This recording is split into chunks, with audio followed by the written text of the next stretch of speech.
Righty. So, today is going to be the most fun day because we're going to do stuff. We're actually going to do stuff and work with clients. So, Tosh McGraves, who would normally teach us, and she is awesome, has a closing that got scheduled for 1 o'clock today in McDonough. And anyway, there were issues and she had no control. So, I've taught this before and I've done this gazillion times. I've worked way more with buyers than listings. So, the first thing, let's see, I want to make sure who doesn't have a highlighter because we're going to be highlighting. You said this is chapter 8. Chapter 8. Yes. Thank you. This is my gift to you. Thank you. Need one? I love small highlighters. Good for you? No, it's okay. Hey, you need one? Yes. It's a little Okay. Right? So, we are, there's some, I'm going to point out some things in the book, and for those that don't have a book, it's short things you can just make notes. Do you have something to make notes on? Yep. Well, then, Would you like some paper? Yeah, no, I can't carry anything today, so I had to leave everything at home. got it.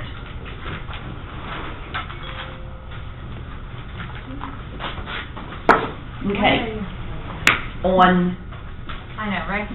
Wednesday, we met with Kevin, and he talked about doing a buyer consultation and how you talk to them and the questions you ask and all that good stuff. So we're gonna assume that you have you've got a buyer. Oh, shucks. Kate, would you go to the hallway computer? No, the first one inside the workroom. I printed something. I need to pick it up. They're single sheets, and I think, actually, I'm not sure which printer. Okay. You know what? I think I've got them on both printers, now that I think about it.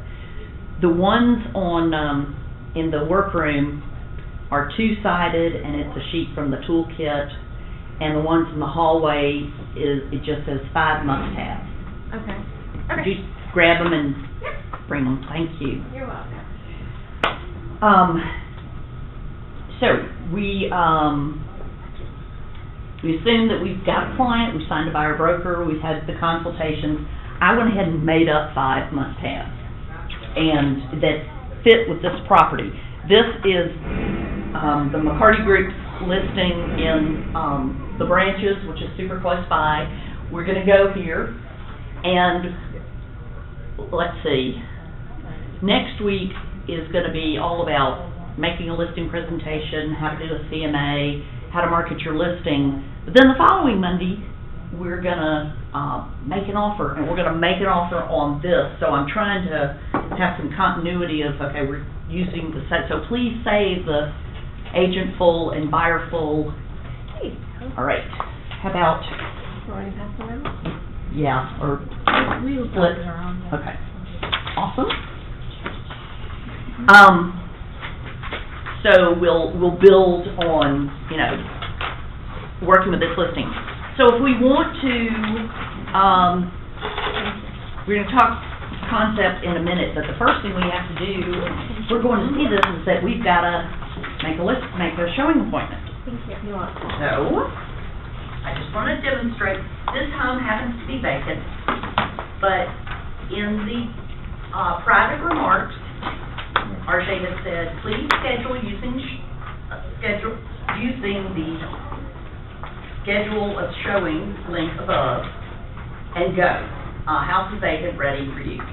But and because it keeps a record, and this icon is for, it says schedule of showing, but the app is showing time. So click, so easy. So that's me, and I'm just doing a single showing this time. But if I were going to multiple showing card, anyway, single showing, and here we are Thursday, and I'm just going to go ahead and book us for 12:15, and it's let's see, yeah, the showing, meaning first showing. And I'm gonna change that, give us 30 minutes, and, I'll just select an old buyer of mine. Well, here's my friend, I'll just say, I think Carol's going in. Now, you said 12:15 just a second ago, but it didn't give you 12:15, so is it? Okay, but look up here, the requested start time is 12:15. Did you click on that? Mm-hmm. Oh, I guess I didn't see you. Okay, good. Yeah. Okay. I went to here. Can you just drag it? Drag what? Can you just like click on 12 and drag down however much you want? No? Okay, never mind. Click.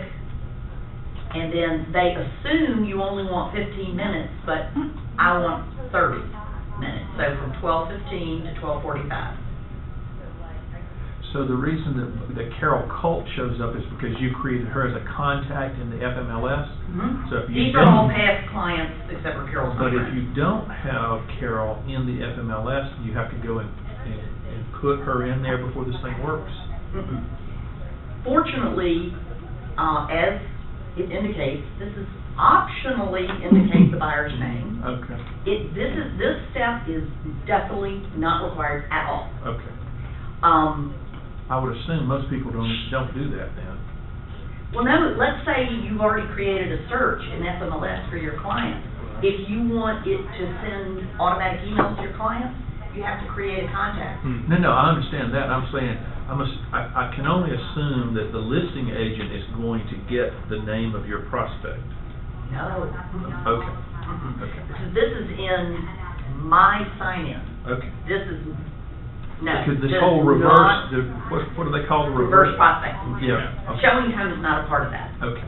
So let me ask you a question. Go up to the up to the top. Also, the indicated like showing type of. So appointment is a showing. So there are Right, here are the choices. You have, this is assumed to be a first-time show. Right. Second, third. And, you know, it makes more of a difference if it's an owner-occupied property, because you're making people leave so you can go. Exactly. And I can tell you that sadly, most people don't make appointments for these per se. They don't go into showing times like they could. I mean, we just do it by telephone. Okay. Yeah. The reason I ask is like, if you're the agent, the selling agent, right, or the Listing agent? listing agent, right, and you put like a walkthrough. I mean, perception-wise, I mean, are they? And the reason I'm asking this because I actually, did an agent preview, and then I've got like a million questions back. What did the buyer think, and those type things. From the, Exactly, yeah. exactly. You can set up in showing time, well, and I'm gonna show you this. Once you set an appointment, the system assumes that you keep it, and it automatically sends you, requests for feedback. So it's funny when I've canceled showings and never even went, but I still get that email from the listing agent, because it's automatic, it's programmed. So what's your question? No, I'm just curious. My question was, is it better to basically do a showing, or if you're going to do a walkthrough, put a walkthrough? A walkthrough in our world Yeah. is the final walkthrough Okay. prior to closing. So an agent preview then. Yes, agent Okay. preview, if you're not taking a client, Mm-hmm. you would do agent preview. Okay. One of these is one showing second and third indicates you've got a live one with you. But is the listing agent getting this? Is it your third Yes. showing? Yes. Mm-hmm. Yeah. Okay. They'll know whether it's a preview or a first showing or. Okay. Yes, and nicely you can create, let me just finish with this, please, and I'll see, There's like an automated system that starts to dial you up, call you, Okay.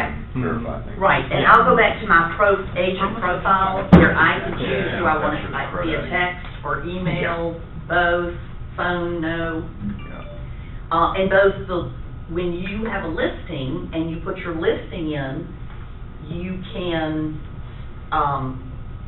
be specific with that listing of, let's say you want your client to get the request for showings. I mean, you and your client. The client is the homeowner? Yes. Okay.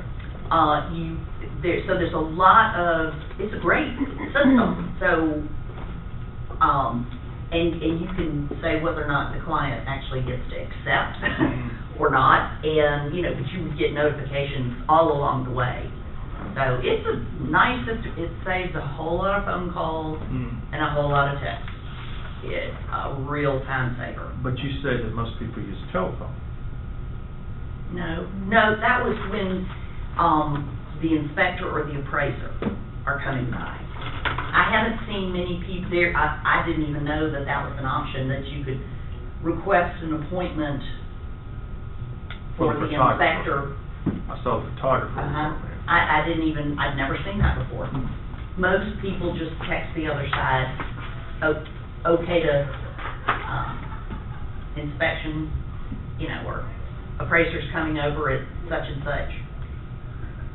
That's what I was talking about, and it's not, it's text. Yeah, you wouldn't wanna leave it to chance and stuff that the opposing agent's gonna get that information. You definitely wanna make sure that you let them know when your inspection and your So appraisal. do this and do the phone. I personally don't, I just use my phone to talk to them personally, on that end, for sure. Okay, so we've requested an appointment, that's all I wanted to do right now. Are you expecting a confirmation back before you show up? I am, so Okay. where's my phone? Over here? I should get, and I'll show you when it, I got a showing confirmation, and they're out of Chicago, so it's a 312 area code. So, showing confirmation, Thursday, 1:20. So the owner sent that back to you? No, the system, because Oh. RJ had programmed it because it's vacant. Okay. To automatically? To accept all Okay. requests. Okay. That doesn't happen if somebody's living there. You have to You go set up in the showing time. parameters in showing time, which Okay. is just one step off of Matrix, for each of your listings. It's very flexible, and you can, personalize it to whatever your client wants. This is a vacant house. Okay. Just one thing, and I just interrupt. Do you need to have the showing time app too on your phone? I mean. I do, yes. Yeah, okay. That's a Because I good thing. have it on my, yes. Yes, it's wonderful, because then, when you're already out driving with your client, and let's say you drive by the front of a house and they just go, no. You can cancel, you should cancel, you should never be just a no-call, no-show. But you can also set an appointment. Can you go in and see if it's already booked for that time slot? Yeah, Mm-hmm. Okay. it's a beautiful thing. So that's another app to Yeah. download, showing time. Okay? Mhm. All right, so now we're going back to Siri. You did? Yeah, just now. The That was what? the call, like, I need to, deactivate the call. Cause You I said just got a it's showing called request. showing time, yeah? Yeah. Showing time. Yeah. Is it blue with a kind of a? The call is Dark. Superflux, I So- think. so I- The text is 20. Just quickly speaking of stuff, I didn't have the showing time app and stuff, and you still get calls from an 800 number. Yes. Exactly. That So actually you hear your will value choices. your You phone. have, you can get a phone call notification, you can get an email, you can get a text. You may just, like, I turned off the phone call. Sick of Yeah, I'm those. like, how do I? I turned off the email. I need to figure out how to turn off the phone call, because I just get. You need to go into your listings Right, and then go into showing time uh-huh. and modify it there. You have to do it within, Okay, I get it, yeah. Yeah. I didn't do that. now I don't know Getting- for sure that you can't do it through your app, but But the It's really more good manageable. news is if you do it on your phone, get the app, so it actually gives you the showings on your phone, and it tells you confirmed or schedule requested. Mm-hmm. And then you Beautiful. can pull them up, as you're, mhm. to Yeah. what And stage it's you- red, yellow, green, so green confirmed, yellow not yet confirmed, red either canceled or denied. So it's a time saver. Yeah. It's wonderful. You put your feedback on there and everything, so. And Georgia MLS has showing time too? I believe, but it's, I don't recall getting Yeah, guest I'll have contacts to, and stuff from MLS. okay. There are two guiding principles to helping somebody buy a house or condo. And we're gonna think about them all the time, because they're gonna keep you from regrets. You said that somebody, one of our folks is watching, right? Are they watching this camera or that camera? She's this right now. Hi, Janae. Big So, brother. obviously, if you got a buyer who wants to buy something, you wanna get them under contract with property and get to the closing table, earn some money, obviously. The other, but all the way through, you wanna convert them into a raving fan that, will lead, everybody's leaving, what? That will lead you to more business. So, there's some things in this lesson that are addressing this and some addressing this. One of the critical with the getting them under contract, everybody got the 5 must-haves. So to do this expeditiously, have the buyer consult. Many agents shortcut. They like talk on the phone and they think they know what they want, and if somebody's ready to buy property, they are excited and they're ready to go. Have you been pre-approved? I'm sure Kevin said that. Have you been pre-approved by a lender? If you are foolish enough to take somebody around that has not been pre-approved, you will be wasting your time, and you will ultimately be very frustrated, and buyers are liars. So we're selling. If somebody has not, And so we're selling. yes, I'm focusing on buyers today. Somebody that has not, you'd just be surprised. Somebody could be, look like they're really all together and wealthy, and they may have had a foreclosure last year or a bankruptcy last year. You can't tell by looking. So, and everybody knows that we've had low inventory out in the market, so that means things go fast at the under $500,000 price point. You want to position your buyer to be ready to move when they find the one. And so part of that, so we're trying to expeditiously get them under contract for their sake, so they need to be pre-approved, and you need to have that consultation and drill down to 5 must-haves. Some say you should also have 5 must-not-haves. Like, I don't want to fool on property. That's an obvious one. The reason, it sounds dorky, but as you're going through the process of looking, your client might get all excited about something that is not what they said they were looking for, and they just love it, and they're spinning their wheels and using up time, and your 5 must-haves, we have some scripts and dialogues in here, bring them back to what they said. Does it have this? Does it have this? Are you ready to make an offer on this? So what I want to, basically the point of today is to teach you how to achieve both of these things while serving, and the only way they're going to be a raving fan is if you do an excellent job.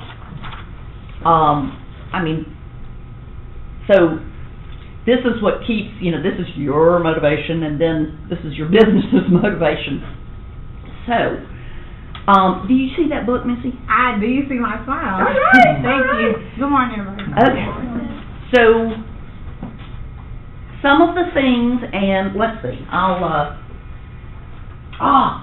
this is brilliant. I'll mention the page numbers, but it doesn't matter if you're on, actually this is in my notes. Set the expectation that whenever buyers see a home online they really like, because of course they're looking online even before they talk to you, they should do a drive-by before deciding if they really want to see it. Now, I have spent untold time taking a buyer to see a house that looked so good online, and the house next door had burned and or was abandoned. So when somebody's buying property, they're buying into the neighborhood as well as the property. So again, at the buyer consult, that's what you want to say now. So we don't waste your time, yours, the buyers. When you see something that just looks great online, I need you to drive by and make sure you're really happy, you know, with the neighborhood and the surrounding. Now, people that have just moved to Atlanta, this is really important. People that have been here, you know, you're not going to make everybody do that if they know exactly where they're looking. So use your judgment on that. But I had a client that, because of religious reasons, did not want to buy a house that faced south. And We don't have the Chinese lady yesterday. Isn't that, Yeah, that's Cynthia. very common in Chinese, right, or Korean? well, and there are things, for instance, with feng shui, they don't want, if it's a two-story house, they don't want to open the front door and the stairway just go straight up because that, So I can't explain. Energy Walk into the out the house, door, I I can't don't like remember that, what. let's energy into, bad energy straight into the house. So Right. what field is that in the FMLA? well, that's what I'm going to tell you. There is two things. There's a field in, for direction, the house faces. Really? 90% of the agents don't fill it out because they haven't checked before they do the listing input. But having worked with multiple buyers where that was really important, you're going to do it. I am gonna do it. Y'all going to do it. The stairs, there is not a field, so you have to look at the pictures. But that's discriminating, so how do you, No.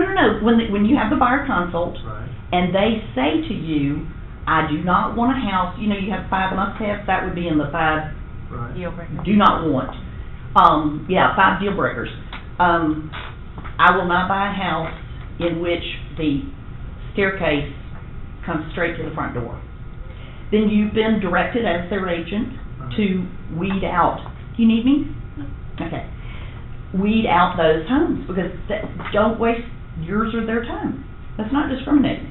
I I mean, mean, it's nothing different than I want master on the main. for renovations too, lately, long-term just watching a lot of HGTV, like, they're trying to, like, redo those new solar stuff, they ask too, because they want to know what side the sun's going to shine. So Yeah, there are multiple reasons, right, for the direction to matter. You're saying just have it just in general, just in case. Mm-hmm. So, I guess I'm just kind of thinking through, every two-story house that I know, the stairs come down, no, There's some that are in the there- back that go to the kitchen. Exactly. and then there's some they don't, but they. that come down this way and then make split. Okay, Mine don't. Mine, you come down the stairs, Look and it online. goes into a hallway, and then the foyer's this way. Really? It drops into a foyer, but it's perpendicular to the door. Right. Our old stairs went So- around them. we're gonna really listen to what they want. Establish those 5 must-haves and 5 deal breakers. Just do it. It's gonna guide you through. So get them to do their own drive-by, especially if it's something that didn't come up in the MLS search that you did for them. It's something they just saw on Zillow. And when they ask you the question, well, I found this on Zillow. Why didn't it come up in the search you did for me? It's probably one of 2 reasons. It's already under contract or sold, and your search is only bringing them active listings, and Zillow is sometimes slower to update. So unfortunately, I mean, I always would look it up and just double check, because perish the thought they really found a goodie, you know. Or, based on what the description and everything in Zillow, it doesn't have one of their 5 must-haves. You know, like they say they want a level backyard, and it's not addressed. So when that happens, that's when you have the discussions of, so, which is more important, are you willing to forego that for this? Because so you're kind of negotiating with them, it's their choice, it's the house they want to buy, but you're bringing them back to what they said they wanted. One sec, and if it becomes really obvious after a while, they keep going to something else than what they said, let's sit down and talk about, let's review these, because it doesn't seem like the things that really catch your eye all don't have this, but they have this. And so it's totally fine to adjust. And you will have clients originally that don't quite have the clarity of what they're looking for. They want a pretty house. And, you know, there'll be some weeping and gnashing of teeth that, oh, these people are driving me crazy. You know, buyers come in all stripes, and some know exactly, and some don't. Some are first time, some are super experienced, and you're going to learn to work with all of them and be grateful because you get a nice commission at the end. Ira. So, yes, the Zillow stuff, you know, my clients were all over Zillow, and They all are. you're 100% correct on status and stuff. I found that it was super tardy, you know, and most of them were potentially under contract. But the question I have is, isn't it possible and stuff that was a for sale by owner? Because there were some that they basically located that were Zillow that were not actually on FMLS. True. So that's possible. Diane? Georgia MLS. Or it could be on Georgia MLS. Exclusively? There are Versus some both? brokerages that are not members of FMLS. So we're So they using... only list on FMLS. And these are smaller and more outside of the perimeter. Got it. So with that being said, you know, we're focusing on FMLS here. Is there, you know, the engine of MLS, which I don't really pay any attention to whatsoever. you Well, know. Toshma would say, because I've heard her class, And she is? the person that normally teaches She's it, the professor Toshma Gray. today. That didn't make it. And she is an excellent buyer's agent. I mean, years. She will, it kind of depends on how easy it is to find what your people are looking for or not. If you are having trouble, then it is your responsibility to go to Georgia MLS and to look on whatever for sale by owner sites there are to find property for your client. That's So that is part of your job. So the for sale by owners get potentially listed with Georgia MLS? No, I don't think that's what she was saying. She was saying it could be either of those But reasons some- why they're on Zillow but not in FMLS. Got it. So some for sale by owners actually use MLS? No. Okay, just Zillow or for sale by owner and classifieds and such. Okay. So what about the Zillow properties? Does Zillow put their That they properties- buy? Yes, because there are a bunch of properties for sale right now that are actually a Zillow properties. Zillow Yep. properties. We are living in a new world where there are new players buying and selling, you know, way beyond we buy ugly homes. And so used to be we all played by the same rules and the same commission rates and splits and all that kind of stuff, and things are changing, and I'm sorry for you because it's not as clear, cut and dried. There are traditional brokerages, there are discount brokerages. We always would say Duffy Realty, the prime example where somebody wants to list with Duffy and they end up paying 4 or 5% commission, and so each side's getting under 3%, you know. And then there are other discount brokerages now that are players. The bad news for you is that there's going to continue to be pressure. It's like they're sort of empowering homeowners to not pay the traditional commission rate. They're giving them options. Now, they're not netting as much in the sale of their home, but there's a lot of venture capital investing in tech companies and new models of doing this kind of business, figuring out ways to get clients and anyway, so it's more of a muddled, But will Zillow actually list in MLS?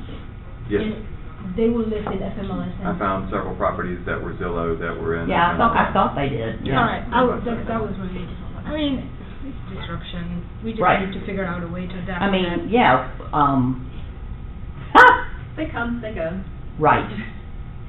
Every Many of Every year, there's them, another new great way of selling a house, but it always comes back to your relationship with the buyer.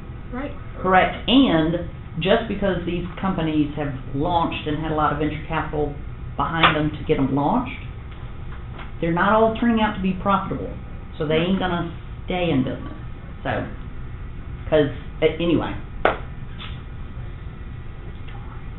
Let's, This too shall pass. this too shall pass, yes.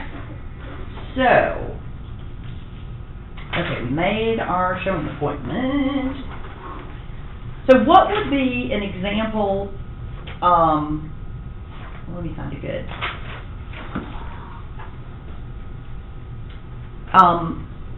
AC. You've got a buyer, or I'll be your agent, and you tell me, oh, Stacy, I found this house. Let's pretend like you've got the 5 must-haves, and you have the sheets of the house we're gonna go see today? Mhm. Okay. Tell me about a house you found on Zillow. That's off of the 5 must-haves or? Right, that maybe it's not exactly perfect.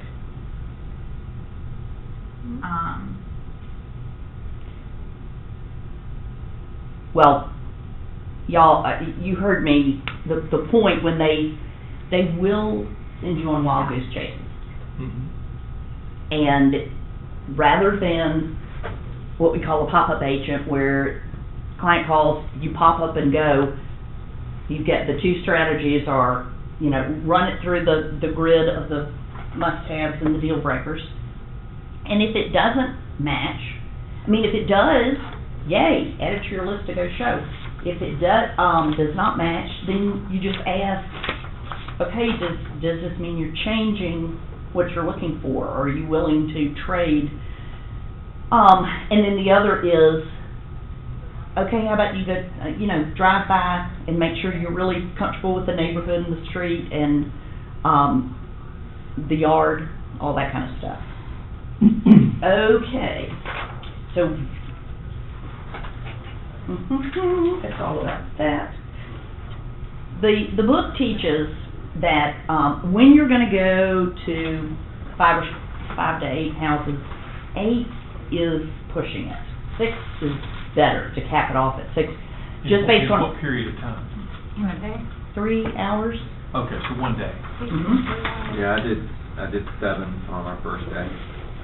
And But the proximity and stuff was within a radius. that does make a difference. My Does make a my difference. question was more that surely people are gonna look at more than 8 houses when they're looking to buy a house. You're saying Okay, in one hold day. on. The national statistics are that people look at 10. On average. Yes. Okay. Those, if you're going to, I've had agents say, I've showed them 30 houses. Okay, what does that tell you? They didn't qualify very well. Yeah, they didn't refine what they were looking for. Because y'all are professionals, and it's refine and then refine and find. So, Is that yeah. Is that different than, because like what we ran into when we were looking for houses is that there are 5 must-haves didn't exist. And so we... Okay, that's a different scenario. Can we hold that just Okay, a second? yeah. That is a possibility. Yes. So, right. Well, I'll just address it. At least not all in the window. Often, the most common is that they want to be in Dunwoody and have minimum of 4 bedrooms, but they need to stay under 400.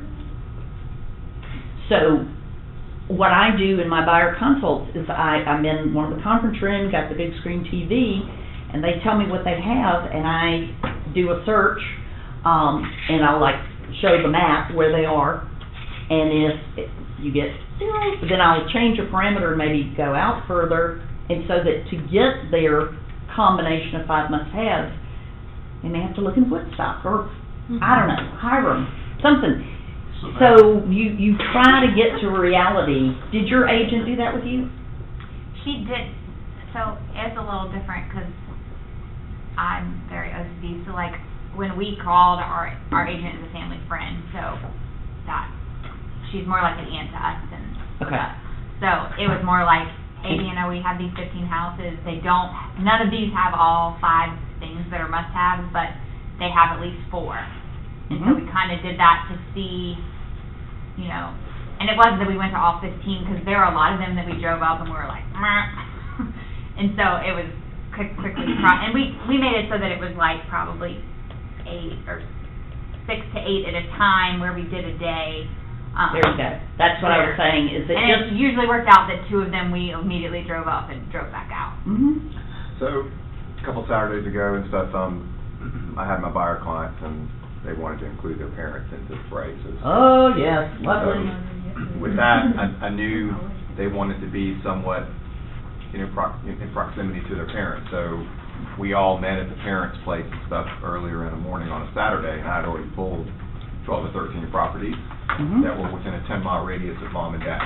And so we just sat on the computer and stuff, and I showed them the FMLS and the pictures and, you know, the photos and the video or whatever it was and stuff that they wanted to see, and we narrowed it down to 6 or 7 for that day. Saw the 6 or 7. And then as I was watching, you know, what they were saying versus what their reactions were, it became apparent to me that the radius was legitimate, but some of their wishes on the houses and stuff were a little bit different. So the second go around, I cropped down the radius a little bit more because Daddy wanted it cropped down, and then, but I knew a little bit more of what they were interested in, so then I started to focus. You probably could eliminate. Yeah, I had something. 2 different lists, 6 or 7. I went ahead and shot them both lists and said, I want you guys to look at these proactively. I used the email from FMLS that I think you guys told us about, and then from there and stuff, they were able to whittle it down. And then the second outing was Monday, the holiday, and we found the house that they were interested in. So yesterday, we went, I said, go back to the 2 lists. If there's anything you feel you need to see that potentially could unseat this particular choice, then let's do that. So yesterday we went to the 2 that could potentially top it, and to the house that they liked and stuff, and we're writing a contract on the house and stuff that they saw on Monday, today. Now, I love what Ira, his strategy, perfect, and if they're, in an ideal world, it would work.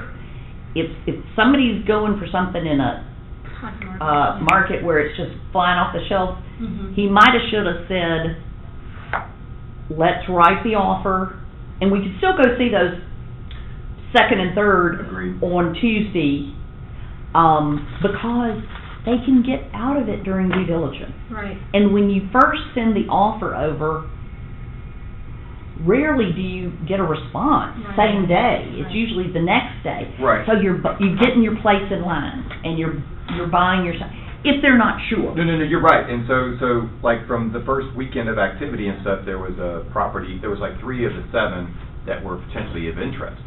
And then as I made some phone calls on those 3, they were gone, under contract from the weekend's activity.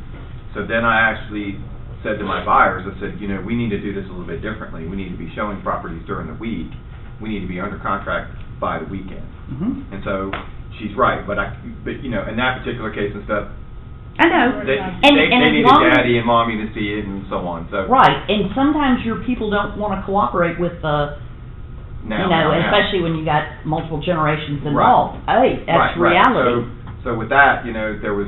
But you would have been really the bad guy if somebody else had made an offer that day. Yeah, you know. but more to her point and stuff, what I did is I proactively communicated with the agent on Monday. There you Also go. proactively talked to the agent yesterday, and let them know that we would be, offering, a purchase and sale offer to them today.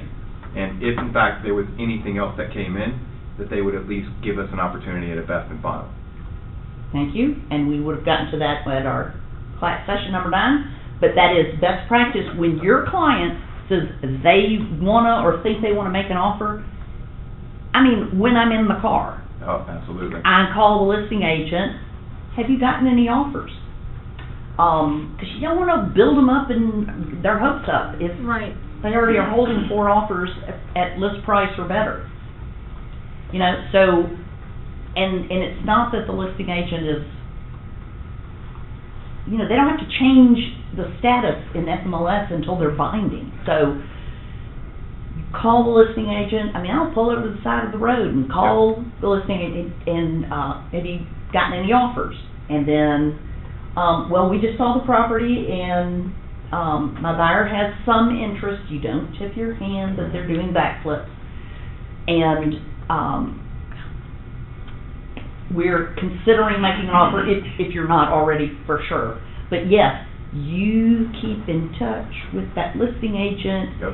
And all that listing agent wants to do is get an offer and Absolutely. sell that house. So you will be golden in their eyes. They will take your call. Oh, yeah. Because you've identified yourself as the conduit to an offer. Yep, and I feel like all parties are part of the team. Oh, yeah. And you want, and That includes the seller, the as soon buyer. as you get to the Both. making an offer stage, the 2 agents should be working in harmony to get to the finish line, the closing table. So that's when you really want to befriend your co-op agent. That's what we call the person on the other side. So, okay, but we got to show the house first. So, in terms of things that will, oh, that's my baby. My sons have R2D2 text tones. Nice. One's short, one's long.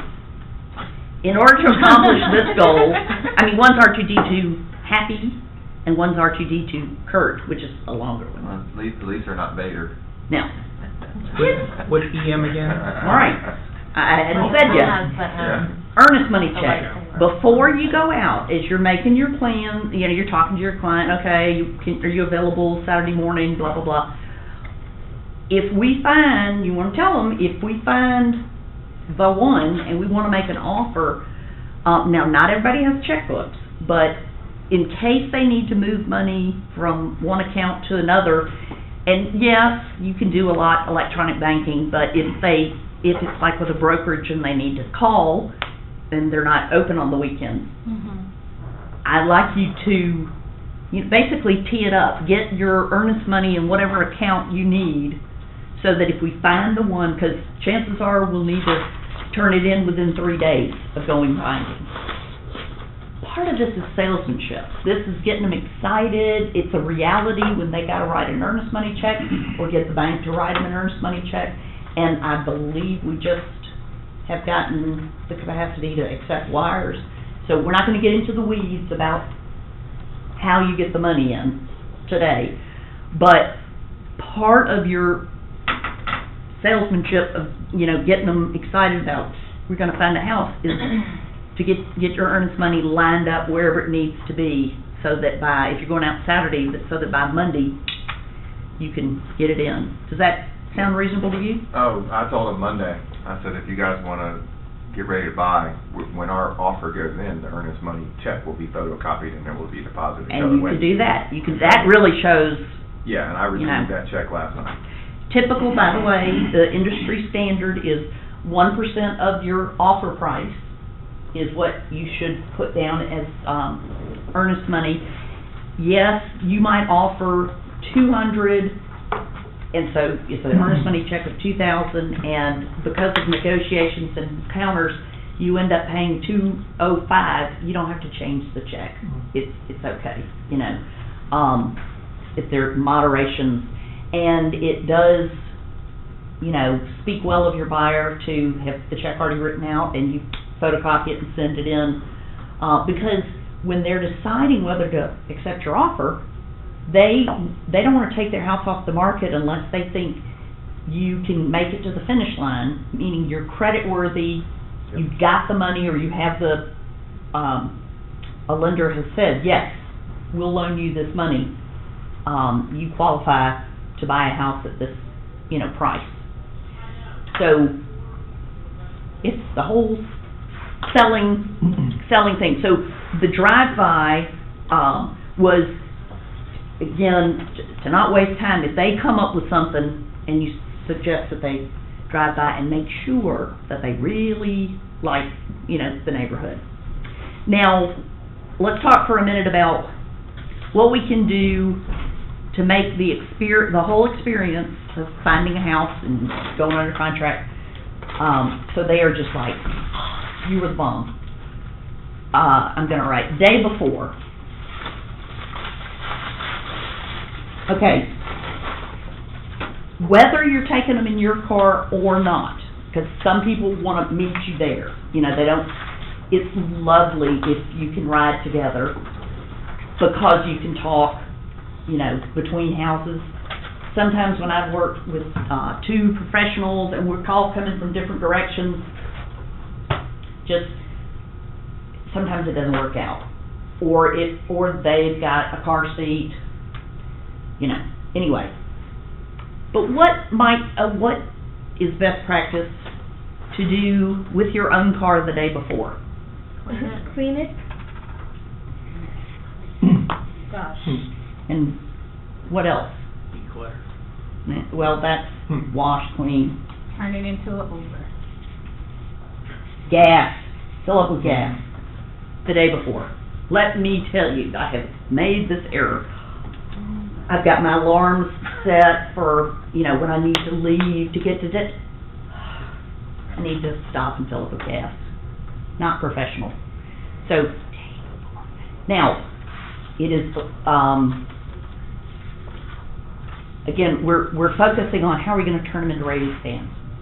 Well, you can take with you, some things I have and some things, I like one of the square plastic milk crates you can get at Target, whatever, super inexpensive, to keep my showing tools with, and I always take a purchase and sale with me. Really, you only need page 1, because if, you know, magic happens and, oh boy, they're ready, you're not going to fill it out, but you can fill in the blanks, so then you go back and do it and not look, you know, settle on. It's just a great way to capture that, because you need to find out, and again, we'll talk about this in lesson 9, what they want to offer. Do they want to ask for any seller assistance with closing costs? What's the closing date? When the possession date? Blah, blah. So just at least have page 1 of purchase and sale with you. It's, and again, it adds to the excitement. Yes. I did all the things that you suggested except for the purchase and sale.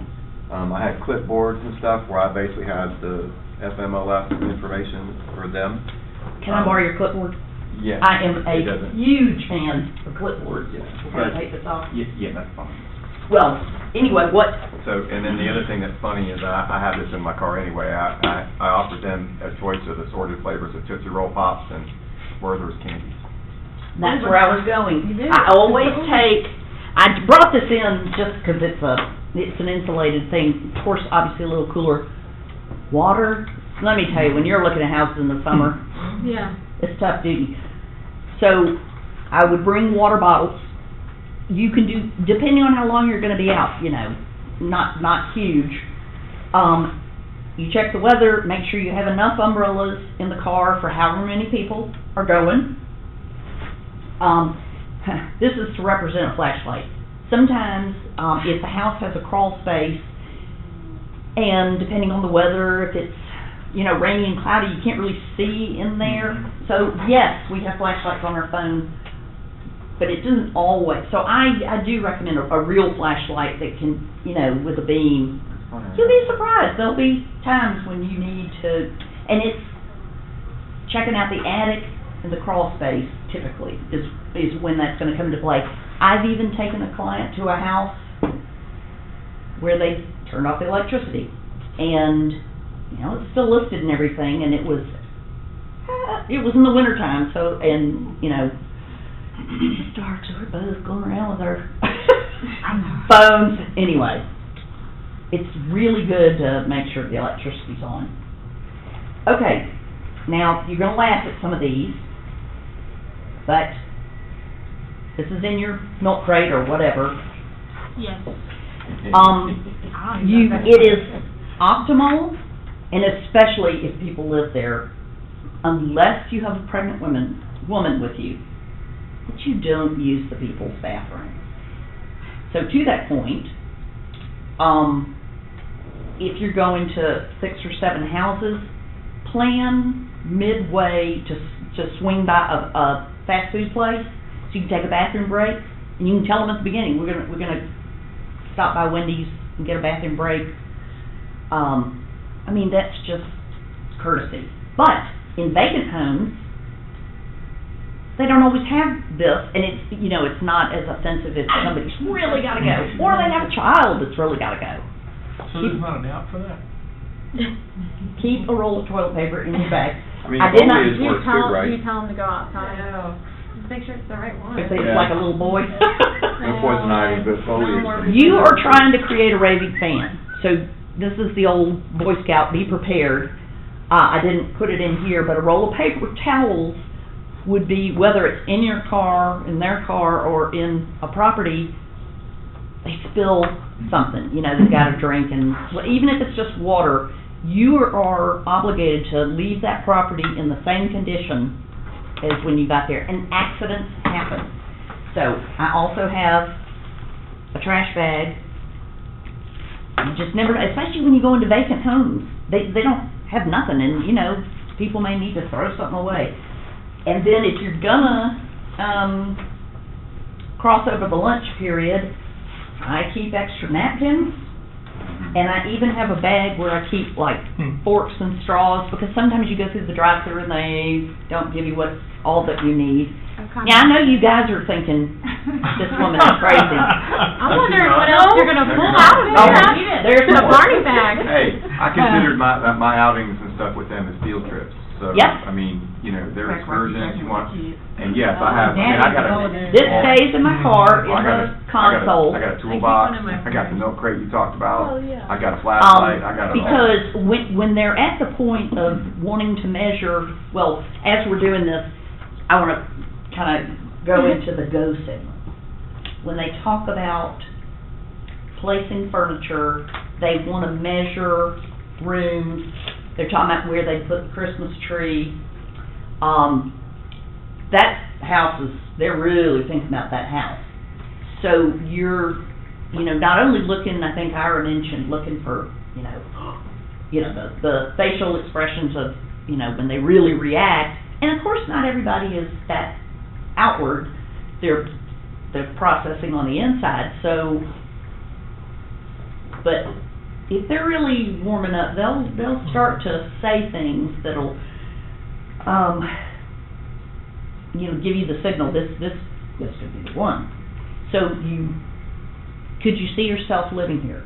That is a perfectly innocent question, and I mean, no is just as good as yes, because if it's no, okay, well, we're on a schedule. I have to tell my people all the time, because especially the first time you go out, they want to spend 30 minutes at every house because it's so fun. We're on a schedule. We have 15 minutes. Okay, everybody gonna get a tape measure, and now this is only an iPhone charger, so I haven't had anybody with a Droid that. But anyway, a charger in your phone, and my car has USB ports. What else do I have? A stack of business cards.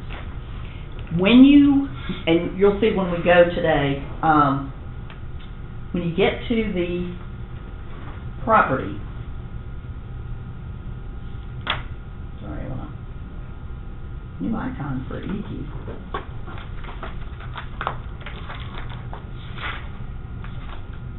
Sorry.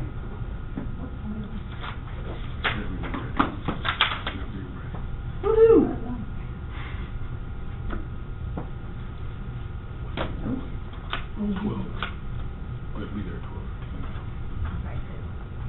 Open check, no. Oh gosh, they just changed on me. Obtain key. So, when you go to the house, now we're moving to, one of the things we have to think of is safety. Okay. For you and for your client, yes. You don't park in the driveway. Now, obviously, if it's a half-mile long driveway, you always have a way of escape. Don't put yourself in a position where a bad guy can come and block you in. So that's why you park on the street, typically you can get away. And of course, we hope, you've met with your client and you know them. One time, I had not met the person before, and we just had a phone conversation, and I went and I made sure that I was always had an escape route and then, we're buds now, but I didn't know. Yeah. So, parking, yes, and then you're the one, you're gonna go up to the front door and either the lockbox is hanging on the handle or it's sitting around, sitting on the door, the stoop, and so I'm gonna click obtain thing, and do my 4-letter code, push that up, lights going. Is that just for Keller Williams listings, or is that for all houses? Yeah, for everything. So I went to a house and stuff and put my key on it and stuff like that. Okay, did y'all see that process? I just wanted, Yeah. hold on, Ira. No problem. So, I opened the app, selected I wanted to open a lockbox, I wanted to obtain a key, and the first thing is you're gonna have a 4-digit code. Has everybody got an ET on their phone? Well, I got a regular. Okay. I don't want that. You will catch you up. You know it? No? Okay. To do that, you've got to waddle over to one of the 3 FMLS locations. And they only do them till 4, not at 4:05. Right. Like when I No, said that- So 4:02. true. So true. She's so rude. Have you got it, Tia? Not yet, no. Okay. So it's an app, and you will pay a monthly $50. $15. I think is it $50 and then $15 a month or something? Yeah, the activation fee is 50. There you go. And then it's 15, mine was 15.81 a month. So I keep this lockbox at the office, so if anybody wants to practice that's never done it. So basically, obtain key, your 4-digit code, which you set. First, you push up the bottom. That kind of activates it. Then it'll ding, ding, ding, and it's Bluetooth talking, and then it'll go ding, ding, ding, and you push up again, and that releases, and then the key typically is in here. So now I want to give you my gift to you. Diane, put me onto this idea. When you have a listing, it is, typically people just put a loose key in here. When you're showing property, it is so easy to lose that key or misplace that key. I have locked myself out on a deck with clients because I didn't bring the key with me. Oh, no. I had left it on the kitchen table. But here's the beauty of putting your key on a squiggly like this. You put it in here, and it'll fit. Then when the showing agent gets there, so as they're showing, it helps them keep up with the key and not lose it, because sometimes, let's say it's a multi-story house and your client really wants to go out the back door of the basement, and there's a deadbolt, so you need a key. Sometimes I show and I don't have any pockets. It's a dilemma. Now, may not be a dilemma for guys, but gals, I'm telling you. So I'm trying to start a movement that everybody doesn't put their key on a toilet. So, How often are the alarm systems on? it varies by area. There are some sellers that want their alarm to be on, and the protocol is that you leave instructions in a little note in the lockbox, but also you can program your, when you're setting your lockbox up for a listing, just like with showing time, you can give the particulars for that, how the seller wants to be notified of a showing request. You can do the same thing with your lockbox. and it can actually give the alarm instructions. Meaning it talks to you? I will get you one. No. No, when you go and open this, I would get a text that would say, da-da-da-da. Mhm. Or you may have an alarm in the house. Here's a FYI, if you guys get one, you may want to quickly text the listing agent or talk to them before you see the house has an alarm, because they're now partitioning the houses, and we ran into this where the owner thinks they've turned off the alarm, but they didn't turn off the second partition, so we set it off going out of the basement. Oh, I think it's totally cool to have it. Like zoned alarm. It's zoned alarms, have and so fun. they turned it off on their app, but the app didn't turn both off, and so we end up setting it off, and we don't have code.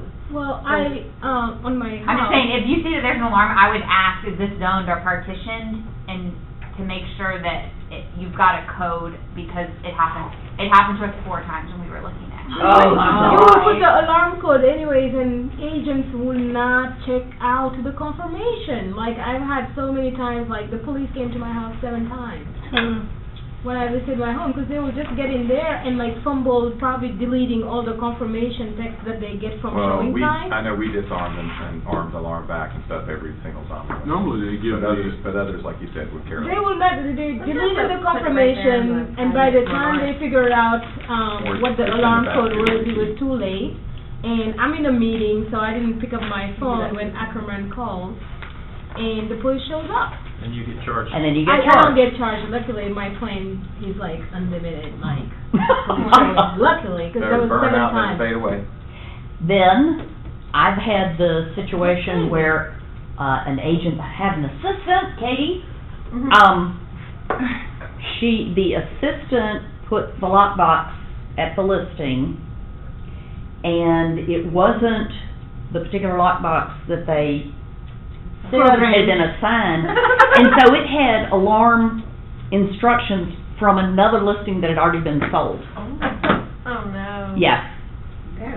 Anyway, obviously, it's a, you know. Put the alarm instructions in the lockbox? Most people do. Most They will people put do. a little piece of paper, and of course, it's just mangled Mhm. after a while. But I highly recommend that and you can even put it in your showing time instructions too. So when they get their confirmation, it says, and here's the alarm instructions.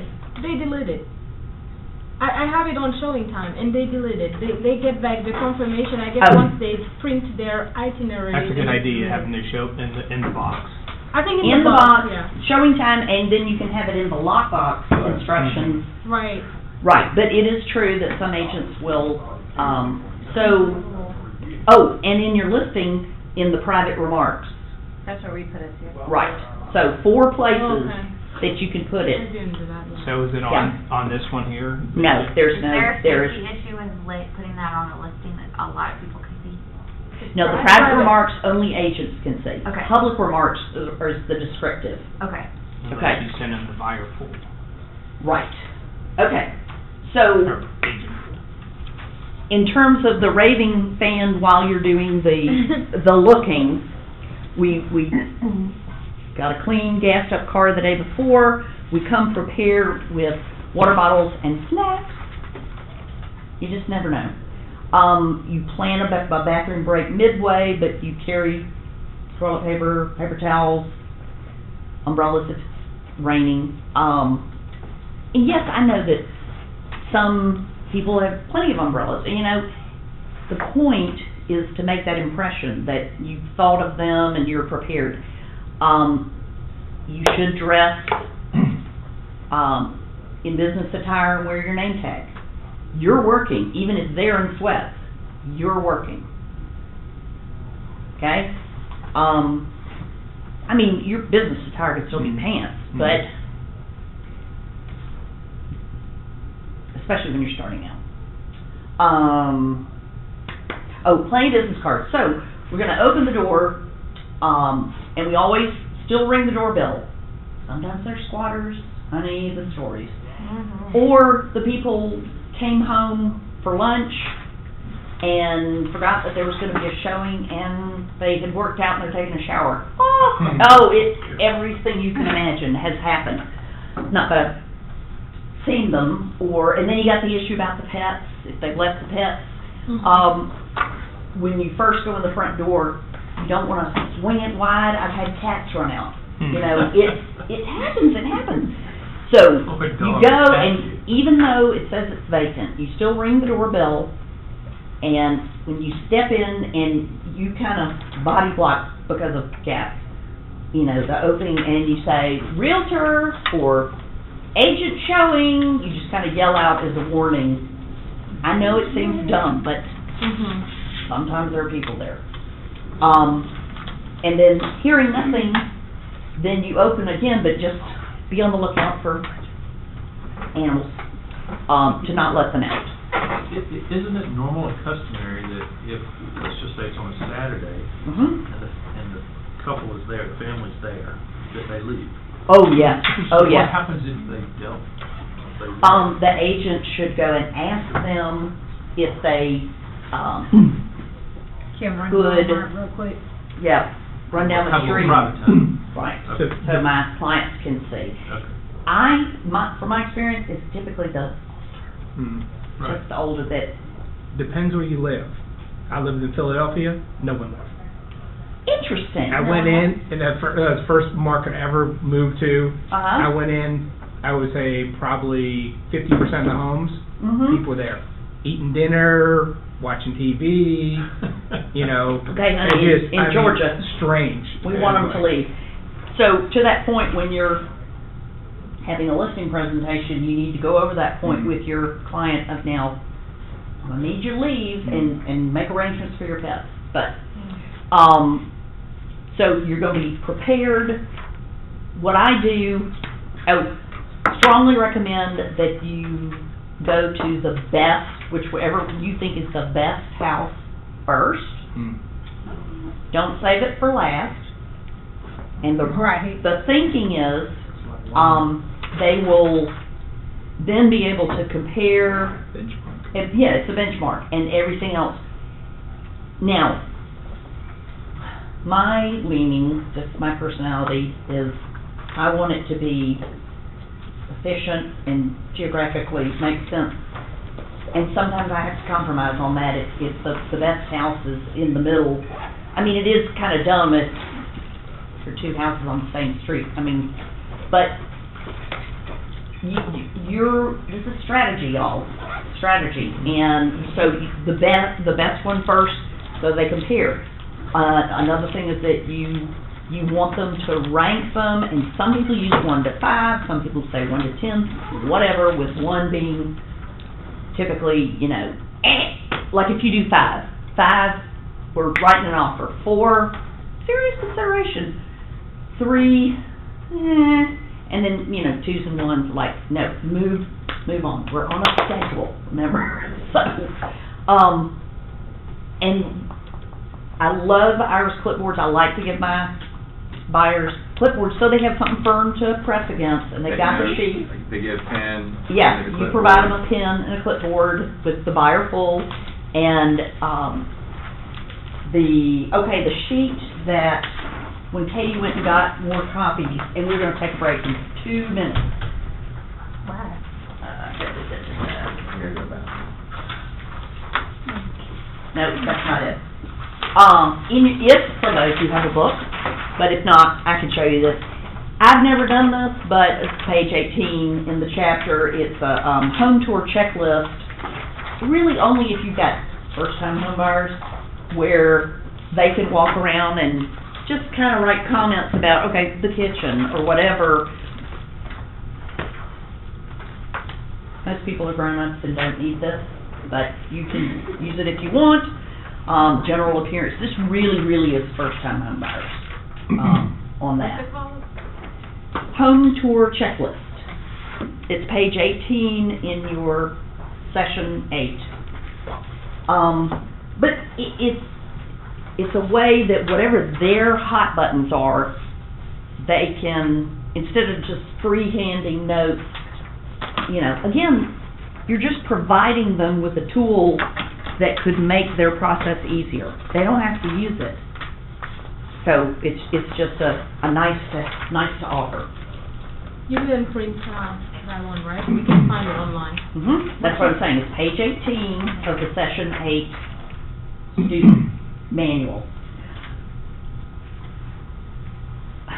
It's supposed to be every listing. The listing agent will have a place where they are collecting business cards of every agent that shows the property, and they might have flyers to take. They may have what we call a home book that has in sleeved papers a copy of the survey, other, that they don't need to, they may have a copy of the seller's disclosure, whatever. So anybody that's really interested can look at it. At that place, they'll be asking you to leave a card. If you are out of cards and you're going to a vacant listing, don't stress, because by virtue of the fact that you've opened the lockbox, it is recorded that you came to that house. So from the agent. But the really, when you're showing a house that's lived in, it is a courtesy, people have cleanups for you to come. Make sure you have cards and leave them, because they want to know, especially if they've had to accept your appointment, treat them like you would want to be treated. Leave a card, so they know, someone came, or multiple people came. We're going to leave the house exactly as it is. This is something, so that means doors locked, windows locked. People always don't know what to do if some of the lights are left on, especially if it's vacant. Rule of thumb is leave it exactly as when you came, because there could be another showing after you. You don't worry about their electric bill. And especially if, let's say it's kind of early evening, in vacant listings, sometimes agents will have lamps on timers that come on. So they'll not be happy if you turn those on, so leave the lights, now if you go into a room and turn on the light, turn it back off, okay? Now, here's the big one that's new. So many houses have recording equipment in it, audio and video. So our best practice is, when you and your client are in the house, before you go in the house, you say, we're going to save our comments until we leave. So we can talk, facts, client asks you, where's the master bedroom, But in terms of commentary, save it for after you have locked the front door again. It can either be, upsetting. I mean, and what if you love the house and your buyer's going on and on to, what do you think we should offer? You're tipping your hand, So it's just as much their enthusiasm as their critical comments. Can you believe that paint color? It's just, and that's a newish scenario. We didn't, when I first started, that wasn't a big thing, but it is now. So we'll remind our clients that we'll save our commentary on the property for after we leave. Does that make sense? Okay. So we talked about parking in a safe place so you can't get blocked in. When I step into the listing, first thing I do after we're in is relock the front door, because I don't want anybody coming in after me. Okay? So I'm going to carry the key around with me, and I've locked the door behind me. So if anybody legitimate shows up, they'll ring the doorbell, It can happen that, especially when a listing just comes out, and everybody's most excited about new listings, So there may be back-to-back-to-back appointments. Be courteous of trying to stay within your scheduled time. Sometimes you or another agent might show up early, and it is customary, the agent goes to the door and, either, rings the doorbell, the other agent comes and says, just want to let you know we're here, we have an appointment at such and such, and if they're dragging on, y'all can be much longer.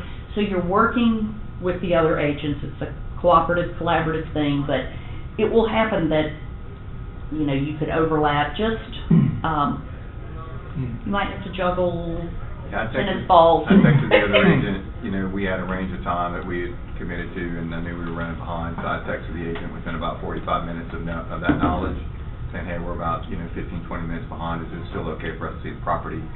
And she That is said a yes. beautiful thing, and you would be doing that to the listing agent, not the people with because you don't know who has an appointment after you. Right.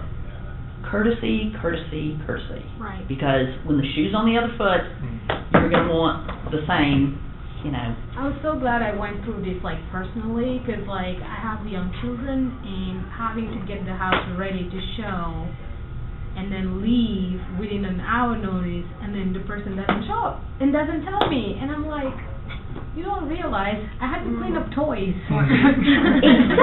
Exactly. Now, I must admit, sometimes I cringe when my clients want to see a house where there is a family with young children, because Yeah. it's so much easier, if it's just like two professionals living, and they go to work every day, Right. you know you're not really interfering with their lifestyle too much. And then there's the scenario where a landlord is going to sell their house, but there are tenants in there currently, but they will be leaving.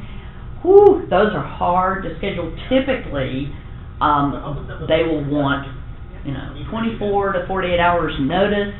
So if you're going on the weekend, I really press my buyers that we got to decide on our list on Thursday. Because if you wait till Friday and any of the properties are 24-hour notice and it's Friday afternoon, you can't go the next morning. So let's take a 5-minute break, to just bathroom break, whatever, coffee, and then we'll watch this video. Are y'all learning some things? Oh, yeah. Thank you. Got it. I texted in that group message. What? I put my name, somebody wants to lock me in. Oh, I Yesterday. gotcha. After you sent it, I was like, oh, this is a good way to exchange numbers too, because you just say your name and people can watch it. Exactly. It's like, oh yeah, okay. It's the paint fumes, man. Get a buzz today. Oh, is that what's made? Yeah, that's the paint fumes. I got ibuprofen. I don't know if that's gonna help.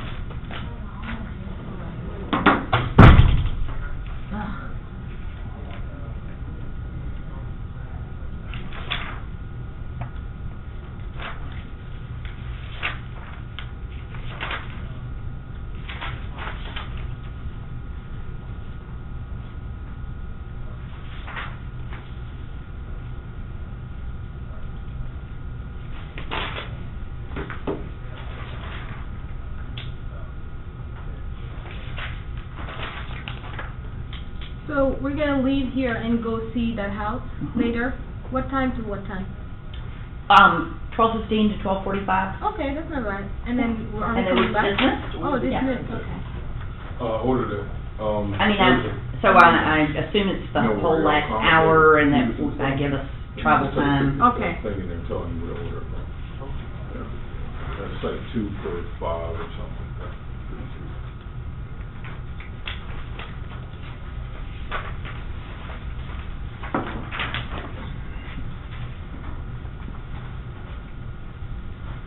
Thank you, and to you as well, and apologize about when I dropped by, but I figured it out, Stacey. Figured what out? Oh, about the CMA? I did Excellent. a cloud CMA last night. I just tried something and it worked. But that's real neat. Mhm. So I sent it to her, so she wanna sell and buy. The thing about it is, she needs some work done. So Okay. I'm gonna reach out. You heard about Kirby? Yes. I went to their thing they had at Claremont. So I'm gonna reach out to them and see the whole process on how they do it, because I know they said they'll do the repairs and they collect that clothing. So, I mean, in our business, it's wonderful when you're working with vendors that will collect at closing. Mm. That's wonderful. So that's what I'm working on. But I did figure out how to do it, but that cloud CMA is. All right, I'm gonna call on you when we regroup just to, so you can just kind of tell the scenarios. Because I love it when agents figure things out on their own. You better, you have to. Well, yeah, a need for you might come up before, like Maya. All right, hit in the head. Yeah. Mhm. Appreciate it. So did you sell your house, Maya? No, I actually withdrew it. Oh, you withdrew it, or? Yeah, I withdrew the listing. So I had like number, inspection I'm gonna and get I your had card like a information. couple of like I was- major fixes my that son I did on the water heater and some piping going on, polyvinyl I pipe. wanna write down this gentleman's name. How'd it go for So y'all? you can get them replaced, It was or? good, we went to DDOT. Yeah, I don't wanna go through like Yeah, people, we're still- when I he's still- get the code, we it's still only take like the 3 off of pages the or spring. Oh, of course, something yeah, versus we'll what take the it off. people are asking me. It has nothing to do with, you know, whether. Cause you gotta go through the permitting to change This is those, about getting into they're the right fairly type of dangerous person. Oh, yeah. for cancer and stuff, so. Yeah. Anyhow. Oh, you can always just counter on it when you give them and. Adrian? Yeah, I figured, and then the other thing is like, I listed right They put her in her car car. and sort of like, Yeah. just to see, because I would have to. So I'm like, so, yeah. I mean, this isn't like around Chapel Hill. Yeah, you might be able to get a The little girl bit who more. lives there. Yeah. Maybe. I was like, but it's good exercise, the whole thing. Oh, yeah. Like complicated and. Cause then I'm like, I'm going through I'll every get in my scenario. car, I like don't, like if I'm walking I've either by actually myself tried to anywhere in the morning or at night, I'm like on the phone with somebody. Oh, Or walking down the street, like, Right. So if not something like- happens, call 911, GPS my phone. Yeah. From a buyer and seller. You can hold down the, Now, see, like while you're walking. I'm like one of it those has, like, nightmare buttons, buyers where it's and like, you just hold it I've seen down a lot of things. until you get to clear space. If you let it go, it calls 911. Oh, my No, I need to get one. I mean, I'm just like so, Yeah. and I'm probably like way crazy. Like I will not, Yeah, it's, I used to definitely be- been, Because that's what I thought. raw of Yeah. yourself, like, She heard okay, you this is what say I'm I'm gonna crazy. do, then I changed my Oh. mind. Then I went through the Zillow offer. But no, like in Nashville, it was a little different. I was at, so That's where we they, lived for the they came out, they gave me an first offer on Yeah, the, because they gave me I mean, an offer on the home it's before they crazy. saw It's it. getting bigger and was now I it- don't know, but when we were down there, it was was it a smaller. fair market value? Did it, how, But it was how, like, what did they people looked include? up, Did they say, they looked I mean, up and they, if you sold your like house for you're on the 100, way, you I mean, only you like pay walk down the street, like 7,000 everyone's like for- watching, so like, Yeah. yeah, that's fine, And then, But when we moved here, I was like, we no longer need to eat for dinner. you Like, I know, cannot go to a parking deck and park by we just myself pay and holding eat for costs, dinner. so that's another discount. And I don't, I'm not Yeah. doing it, so we always go And home then, and go together. You know, Yeah. if fair Or you market come pick me value up and and all then that, go, so they but I offer don't, you maybe I won't even go 85 park at night in the parking lot to meet him. That's exactly how it works. They offered me actually. Because I'm like, Yeah. 10,000. all they need below is, what I was gonna I mean, Automatic. mine Automatic. there's That's automatic. nothing. That's like before. Like if Exactly. someone's behind me and You saying I'm guarantee done, that to, like, Exactly. I can maybe get a little over it. I mean, it doesn't matter what street, like I've had self-insurance, but, And right. theirs was like 3,000. If he's taking, he's taking, But you know, like there doesn't matter. Oh. There's no, I'm done in that Right, right, situation. Right? Yeah, So, I know what you mean. That's what made me so mad, because I'm like, I'm always like, I oh, went through the whole thing. They were paying by now. Interesting, yeah. But then they pulled out anyways because of the So that is polyvinyl the last pipe. one. Yeah, cause, I feel like they were do the too, same- if I they're would do doing the same something like thing that, then I feel about like the they're buyer. like, Here all the this McDonald's. 10,000 up front, commission, here all don't have the- to worry about it. here's all the. I was going gas station, don't let them know that it happened. Oh, I did. It That's about time. Exactly. But then like the nice thing about this is somebody who's I had a not black having the ticket. time. And then some of my friend, he's like, oh, yeah, who moved? And I'm like, oh, nobody cares. Everybody's like, he was in the right ballpark. Oh, yeah, yeah, yeah. Regular Yeah. time. Yeah. So we need to figure out a way But the other to, part of it is this. you know, like if a buyer says, I wanna go the Zillow route and you already have the exclusive right to sell, you still, they still have to pay your commission. Yeah. But I can double dip. So, I Right, don't know, it was just interesting to why I go get through that, the whole yeah. process. Yeah. I don't I think start it's that. interesting, like I said. Just They- Cause I was just Cream on my curious hands, how but I they didn't would, want you know, smeared on your person.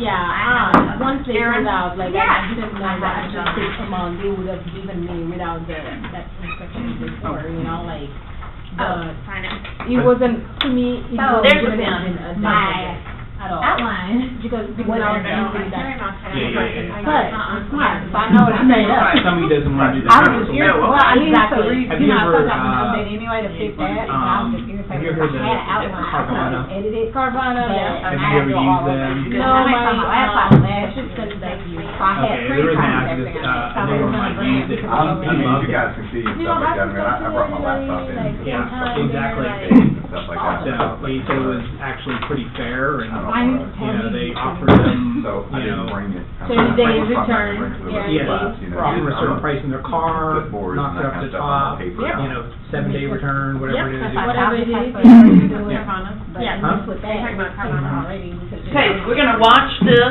video, it's short, and then we're gonna mark up our sheets to get ready to go. Show. Property. Okay, now. You know you responded. He's so calm. People say, all right. When I'm serious, I'm not. I won't say that. Stacy, also, do you have a lot of, these selling agents that wanna be on site whenever a buyer comes to like a home? That's not very common, it's, typically more expensive, or, you know, That's a turn off too. to a It buyer. is, I mean, to me, cause the reason I asked that, cause when I was looking for a home, Remember. our home here in Atlanta, I would probably say about 10% of the time an agent would wanna be present at the showing, and to your point, it's like, it's annoying because they're starting to take you on a guided tour of the house. That's right. It's I don't need a van like, or I don't wife. need you to, No, I don't right, need a van or wife in assist that me, situation. you know, so it's, What happened to us with the Okay. homeowner? do you need something there? Just 2 seconds, 2 seconds, Jeremy seconds. is in the house. because everybody that gave me their business card yesterday or wrote their name Got it. on the back of a business card should have gotten an invitation to list reports and rate plug. Rate plug?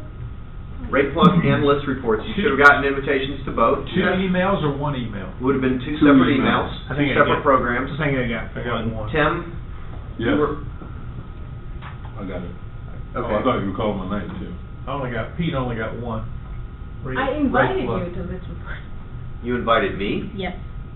Because I wasn't here to leave my business card, so I just was doing a list report this morning and added you as my lender. That's fine, cool. Yeah, That's- I that's got fine, them too. both. I got 'em both. Hey, I only got one Yeah. too. Okay, I'll check on that, you should be getting 2. I didn't get in. we're gonna see. Okay, I don't want to interrupt your class. If you didn't get it, email me, Okay. and I'll take care of it. Yes, sir. Thank you. Okay, He's a all right, let's see what these people have to say. They did the project. Since we have no volume. Oh, we got salt. And let's try that again. Hi, my name is Sean Healy, and today I'm going to teach you how to create buyer urgency through the showing process. And the first step is setting expectations. We tell buyers that it is a seller's market, and what that means is the best homes go fast. The next area that we set expectations in is multiple offers. We tell our buyers there's going to be a lot of other buyers out there, and you may find yourself in a competitive situation. The third area that we set expectations on is condition. Many of the homes that they're going into are going to be move-in ready, but they need a little bit of work. The next step in the process we call the funnel. And essentially, we're trying to take the entire MLS and funnel it down so that at the end of the day, there can be only one house that kicks out the bottom. What I'd like you to do tonight, pick out the best 10 or 15 homes, and then tomorrow, drive by those homes and check them out. I want you to pick out the best 3 or 4, and we'll go out and take a look at those homes. Next part is the actual showing process. We show the first house. You'll ask the buyer, on a scale of 1 to 7, leaving out the 4, 7 being perfect, and there is no perfect home, and 1 being unlivable, where would you rate this home? Inevitably, the buyer will answer it's a 5. And the reason they give you a 5 is because they don't have anything else to compare it to on the very first home that they've gone to see. Then what you want to do is try and reinforce What's making it a 5 for you? And the next question you asked said, what are some of the things that you would do to move it more towards the 7 if you were to purchase it? You go on to the next house. Now you ask an alternative of choice question. Pretend you had to buy one of these 2 houses today. Which one would it be? The last one we saw or this one? They liked the first one better. Perfect. Go to the 3rd house. The 3rd house, you do the same thing. You say, all right, Gary, pretend there's only 2 homes on the market and you have to buy one today. Which one is it?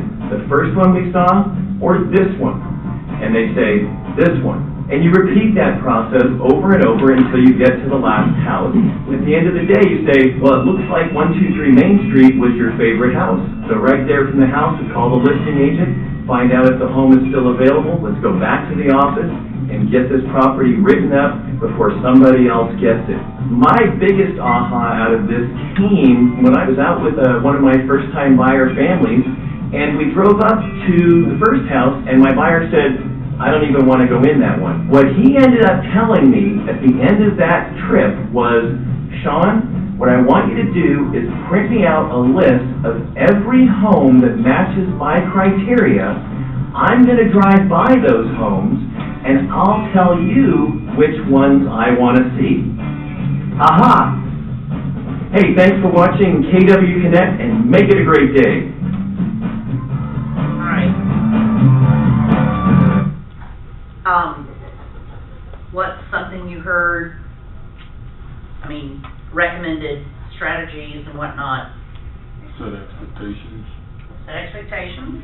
Maybe split test. The rating system. I even have this is just me, but what I like to do is when we have a loser that is not going to make the cut, I sit and we get back in the car and I toss it over to the back and it flutters, it's out. It's just the thing I do.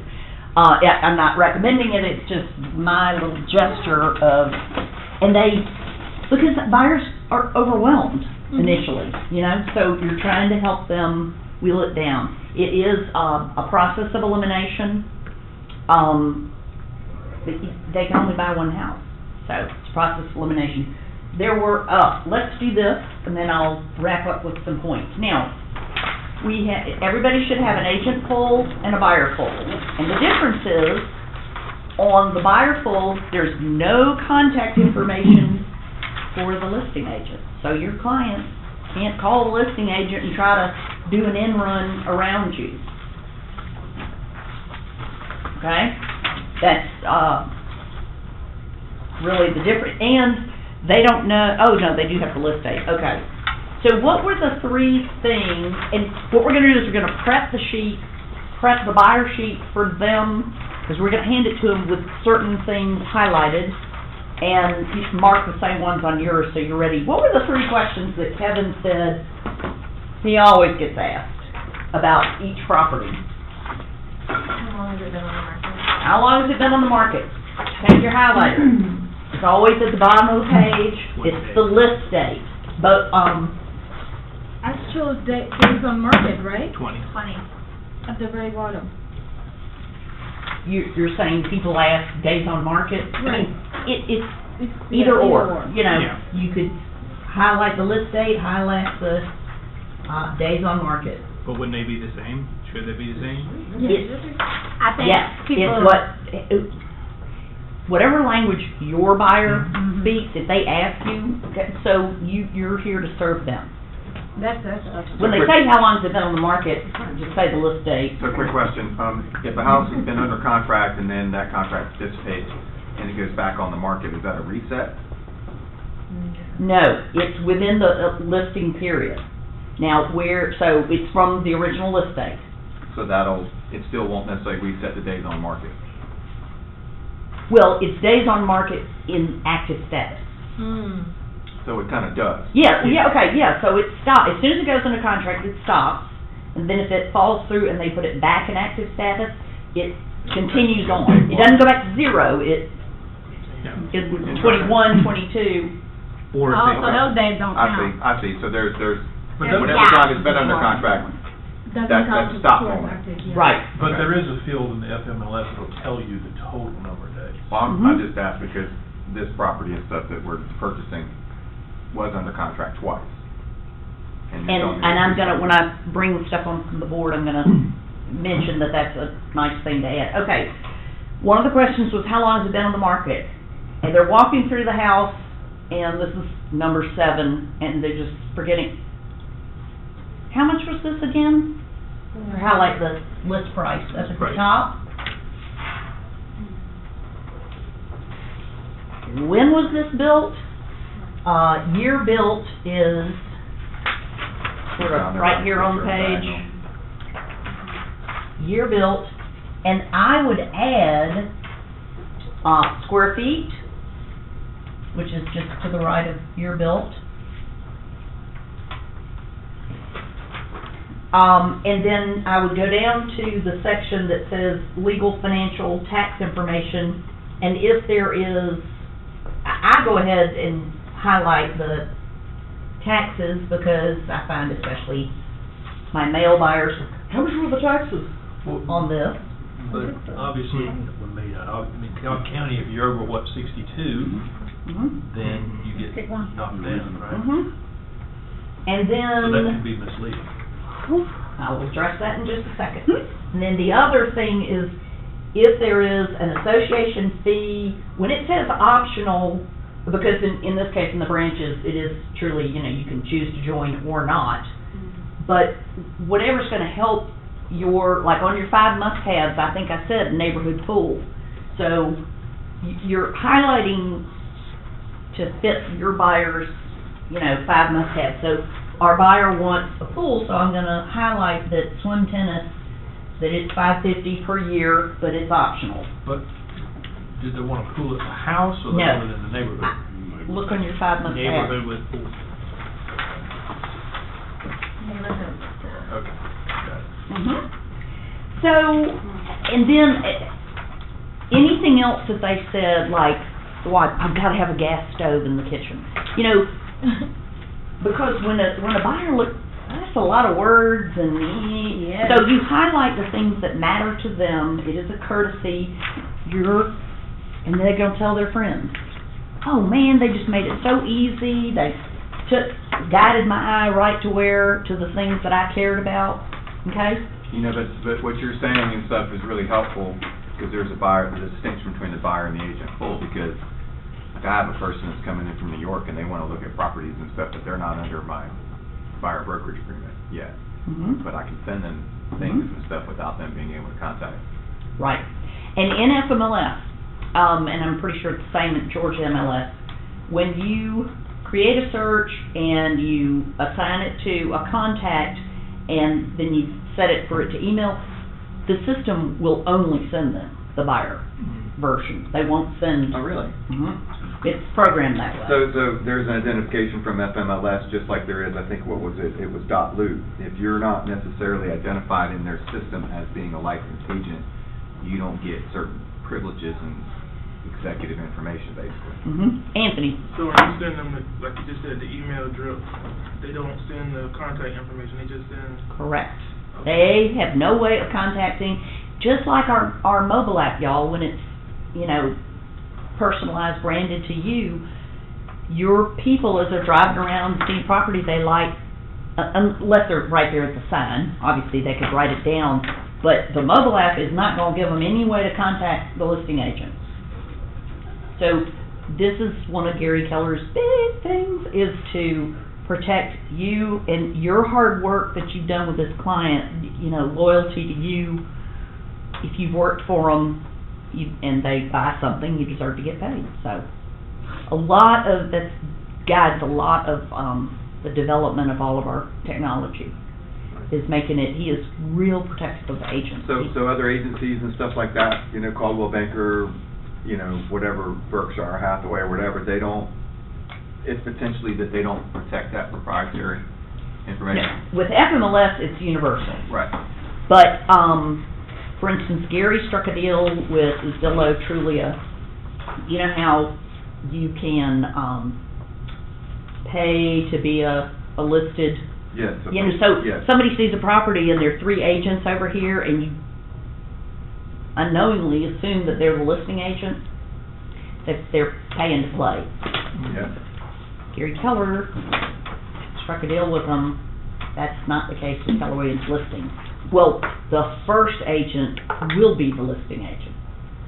And, you know, then they can Got it. have some pay-to-players. So, Are the schools on here somewhere?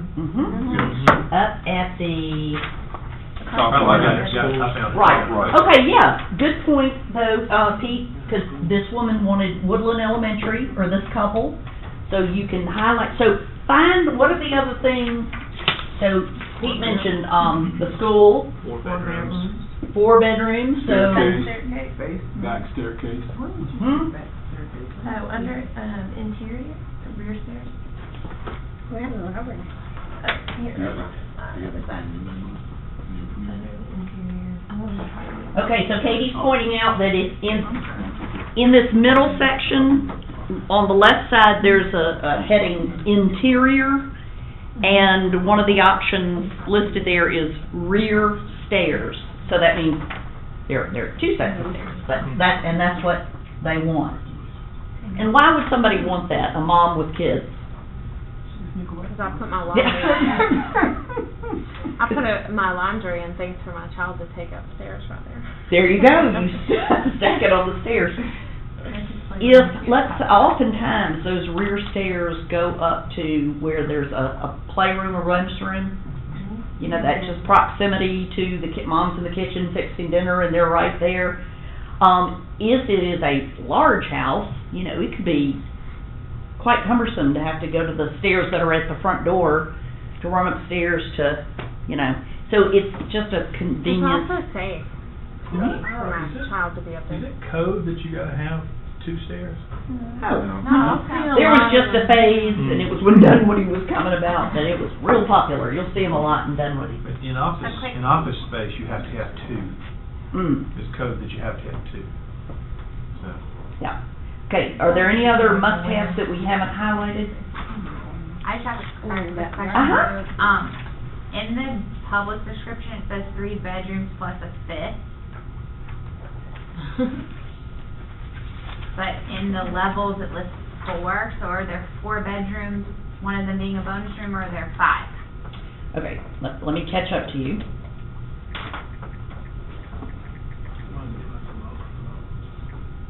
Total 4 bedrooms, 2 bathrooms. Then it says a total of 4, so are there 4 bedrooms and a bonus, or?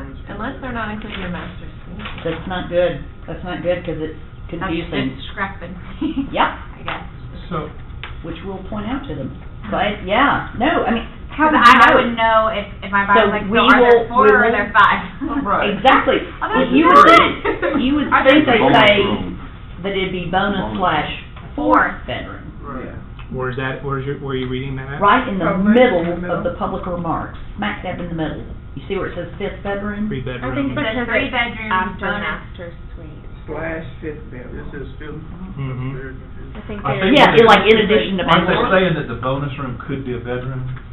Maybe it's Yeah, but 3 why are they bedrooms. calling it 5th Yeah, when right. there's only... How many times have you seen people where you got a study, That's it's what about they, big enough they for a said lazy board, and they call it a bedroom? What they So, just said but was like 3 secondary What we bedrooms want, plus we the want bonus plus- clarity, Mhm. because we don't want disappointed agents or buyers, you know, they show up and then, you know, because agents remember the kind of, you know, agents do have a long memory, and if they find that your listings always have something wrong, Mhm. you know, they're only human, they're like, I don't wanna go to her listing, you know, it's amazing.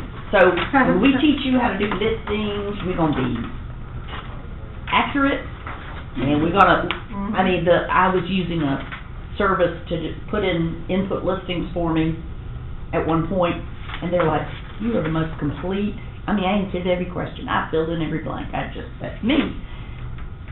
Because I feel like the more you disclose that, then it kind of gives the impression I have nothing to hide, you know, I'm gonna tell you everything about this house. And, anyway, So would you go over what is considered square footage Well, let me ask it a different way.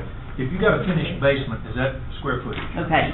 It depends. The rules, hold on, each county can, so it varies county by county.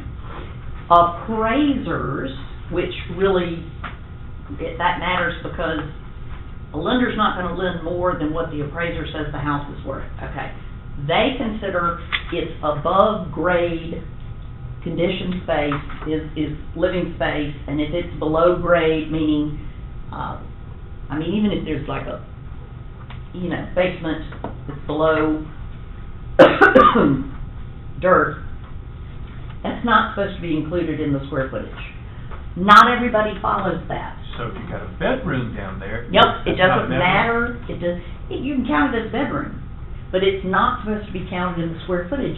But let me rush to say, there's inconsistency.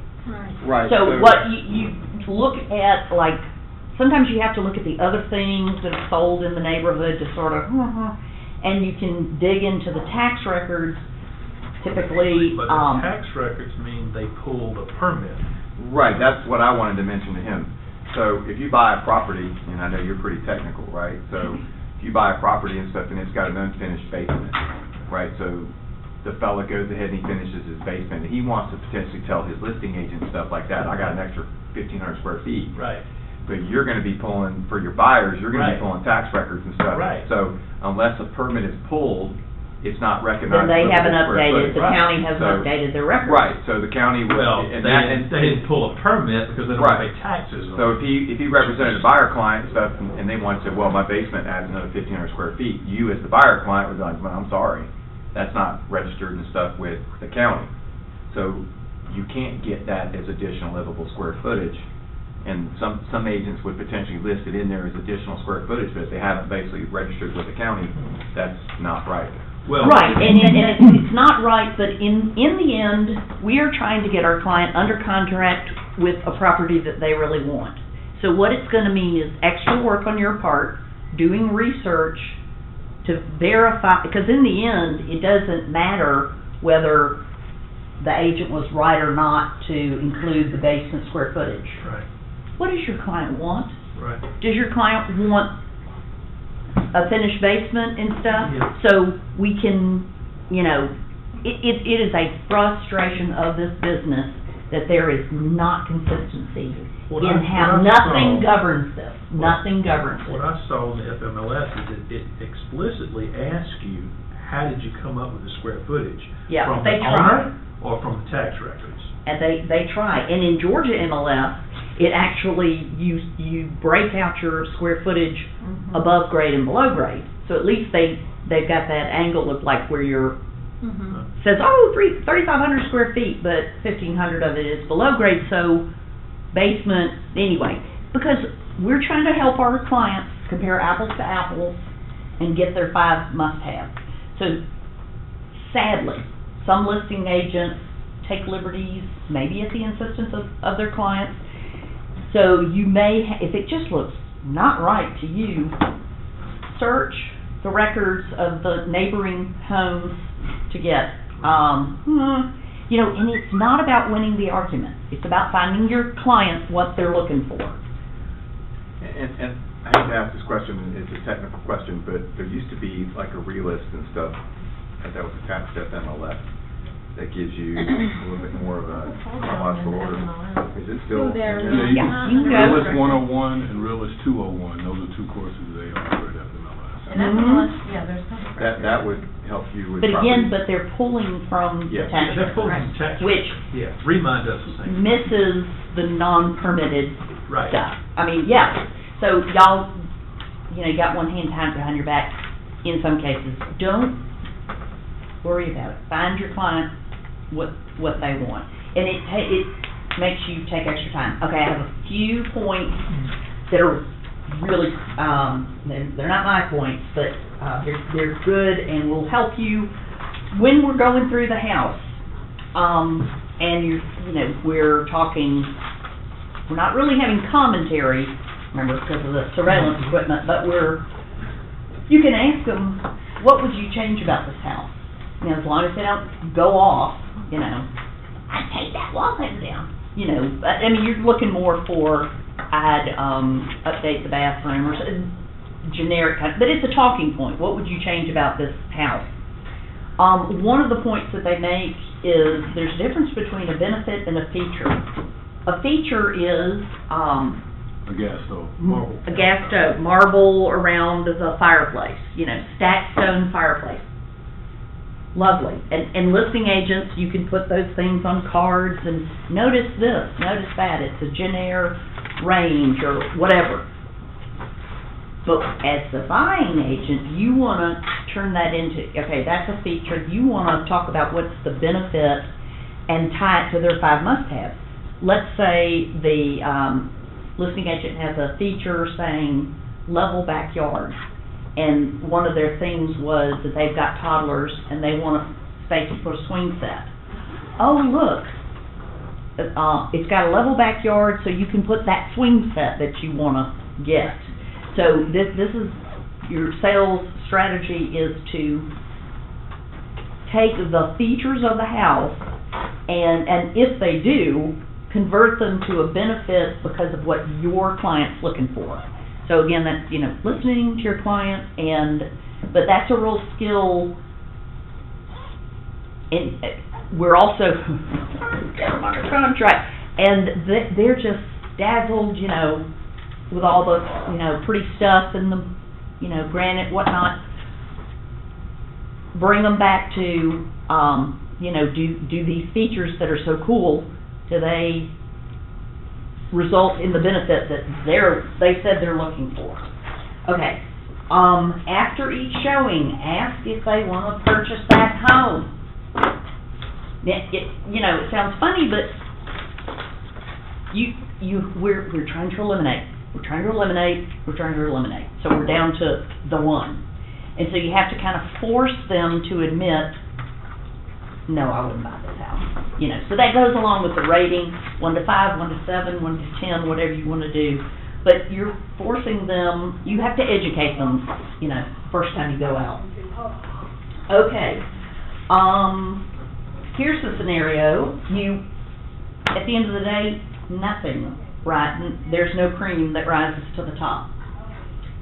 The first thing you want to do is, before you part company, is make a date for the next time y'all are going to go out looking at houses. I mean, if you do not separate, you know, you're not going to give up, okay, let's go ahead and book a time that we can go out again and we'll, you know, look for more properties. Always set your next appointment while you're still with your client.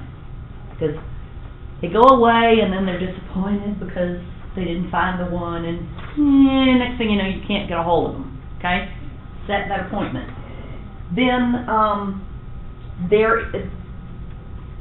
you can get to the point. Let's say you've gone 2 or 3 times, and I mean, either there's just nothing, or they keep missing out because they're not ready. They won't make the offer, and somebody else gets the house. You may have to have that conversation with them.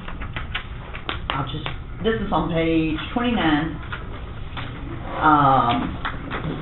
It's the script. We're getting to the bottom line. Mr. Miss Buyer, what you're looking for doesn't exist. So we have to make a decision. You can step into a higher price point, obviously only if they're qualified. You can adjust your expectations. You can step away from the home buying process for a year and see what happens. I mean, obviously, this is only if that would work for them, if they, you know. And then, what's the best course of action for you? Because,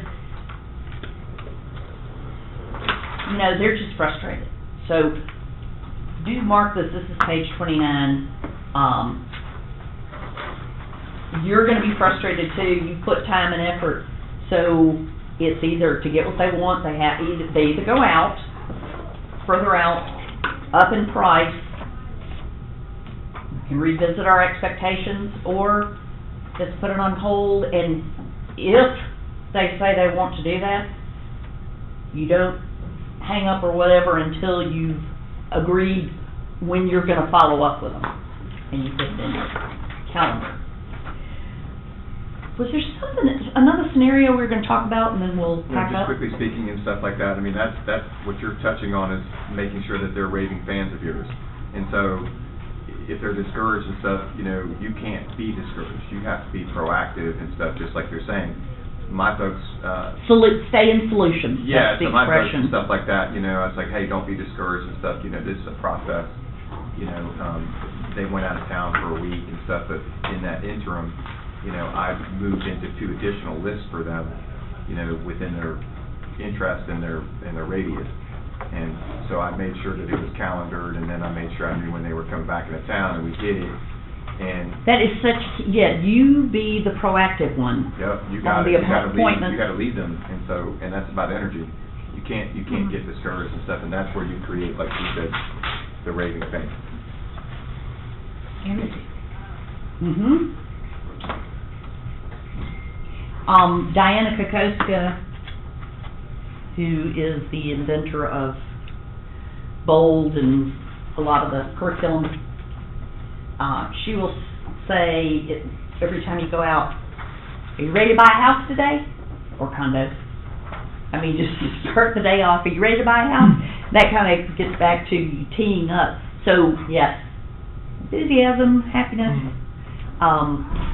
So as you're going, whether you're driving or you're in the houses, you know, you're sort of taking their temperature. So how are you feeling about this house? Can you see yourself here? Can you see your children playing in the backyard? And it's okay if the answer is no. Move on, you know. But you're not trying to talk them into anything. You're trying to help them self-discover, you know, find the right one and eliminate the losers.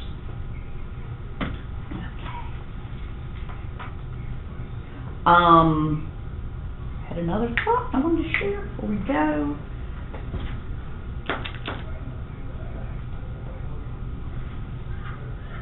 Maybe if I close my eyes, I'll think of it. Oh, yes. Bill Haas, whom y'all may have heard in the team meeting, he was doing the stats. Very, very experienced agent. When he's taking buyers out, he will, if he's going to an area he's not familiar with, he'll actually drive it sometime during the week before, so that when they pull up to the house, he already knows to point out the beautiful camellia bush that's in bloom. You know, so he does a on the ground preview, so you got to make time for that, and that's extra, but that's what separates the better from the average buyer's agent. He also makes the point of, and, you know, because sometimes in pictures you can't tell that they're power lines.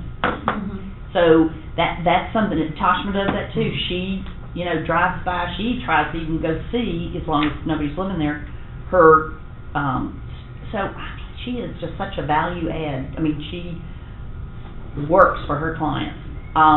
So drive by to just scope out anything either good or bad about the surrounding area. But also, if you don't know where you've been, you may not know that you can't make a left coming out of that street because it's going onto Briarcliff Road or something. Practice the drive if you need to, because you don't want to look like a dodo brain in front of your clients, right? Okay, let's go to this listing. Everybody can drive themselves. We can car group. I can take 3 people, because we're not gonna. But please do keep your listing. We're coming back to class, right? No, we're not. We're not? Okay. It's gonna be the end. Now, I'm coming back. It's your choice. It's your choice. We're gonna go, and here's the thing. I'm the agent, y'all are the clients, but you have to stick to the 5 must-haves. We're gonna talk about it as if this is really the house, you know, it's meeting your criteria. So when I ask you, can you see yourself living here, you're not yourself, you're that buyer that is looking for this house, you know. So, yeah, role play it with me, okay? But we're going to save our real critical comments for outside I'll just ask, Big Brother's watching. Big Brother's watching. Oh, you see landlord watching. Oh, somebody just got about. Sure. You have experience, they don't. Yeah, well, I've seen 15 houses in the last 2 weeks, so. You know this part. I appreciate that. Absolutely, absolutely. Thanks for having with you since you're coming back. Yes, and you can take your evaluations with you and I'll collect them at the house. Are you feeling okay? Yeah. Okay. Oh, I left mine. Yeah, I'm gonna leave it back here. Either way, if you can fill it out now, or you can take it with you and. What is the? Thank you so much. Yes, applause for Stacy. Oh, yeah, I know, I'd already printed it for Toshman to do it. Yes. So, that's why I gave you these. No, I know. I just don't know what. So it's 6790 Lisa Lane, Oh, okay. I got Sandy it. Springs. Think about that. We're about to, Where are we going? Yeah. This is a mile away. Yeah, it is, go up Asher Dunwoody to Mount Vernon, We can jog take it. left, yeah. So, Yeah, man, we're going to 6 Yeah. miles, let's roll. How road you say? Yeah. 300? yeah. I do We that. got Katie and Bob. All Alrighty, so was this fun-ish? It was great. Yes. Outstanding job, Stacy. Stacy, I'll meet you in there, right there. Lobby, yes, please.